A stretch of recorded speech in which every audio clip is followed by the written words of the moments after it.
tek başına mücadele veriyorum. Sözde oğlumuz var. 10 yıllık müşterilerimizden bile sipariş alamadık. Maalesef efendim. Dün Toprak Bey'e de piyasaya yeni giren firmadan bahsettim. Tüm müşterilerimiz onlara yönelmiş durumda. Fiyat kırıyorlar. Yüzde kaçtan bahsediyorlar? %40 efendim. Ne? 40 mı? Adam batar ya. Biz bile kar marjını en dipten veriyoruz. Eski bir müşterimiz gönderdiğimiz e-maile geri dönüş yaptı. Söz konusu firmayla yaptıkları teklif yazışmaları.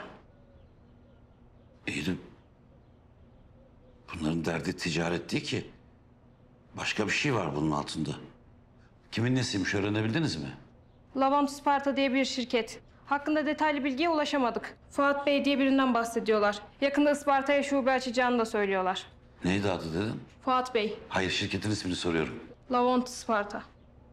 Lan Sparta. Afili'de bir isimleri varmış. Kimin nesiymiş ben bir öğreneyim. Baba, tamam kızım çıkabilirsin. Baba buyur gel. Kızım, Otur otur. bir sade kahve getir hadi. Kahveyi boş ver kızım. Sen bana bir gül şerbeti getir. Gül mü? O nereden çıktı baba ya? Ne diyorsam onu yap. Emredersiniz. Bakıyorum karakolda çuvallayınca işlere sarılmış. Baba biraz sıkıntı var da. Tabii. Maşallah baba oğul şirkete uğradınız yok. Kaptırdınız kendinizi iki baldırı çıplığa, iş güç hak getire. Baba vallahi ne desen haklısın. Bir şey diyemiyorum ben şimdi. Levant'ın siparişlerini çözebildin mi?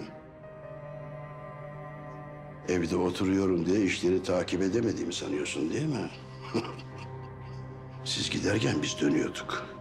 Tabii. Böyle olmaz. Gül işine döneceğiz. Gül mü? O nereden çıktı baba ya? İnadı bırak Halil. Baba bak sana karşı benim boynum kıldan incedir. Sen ne dersen o olur. Bunu sen de çok iyi biliyorsun. Ama baba bak bana gül deme. Biliyorsun ya ben kokusuna bile tahammül edemiyorum. Ya hasat zamanı neredeyse evden dışarı çıkmayacağım. Yıllar geçti ya, yıllar geçti. Bırak artık şu takıntılarını. Çocuk musun sen ya? Oğluna da sahip çık biraz. O kızdan çek kurtar onu.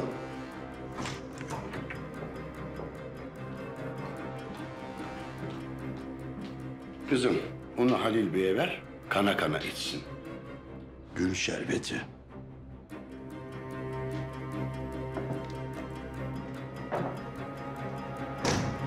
Gel buraya gel. Götür koyma masama. Koyma masama al.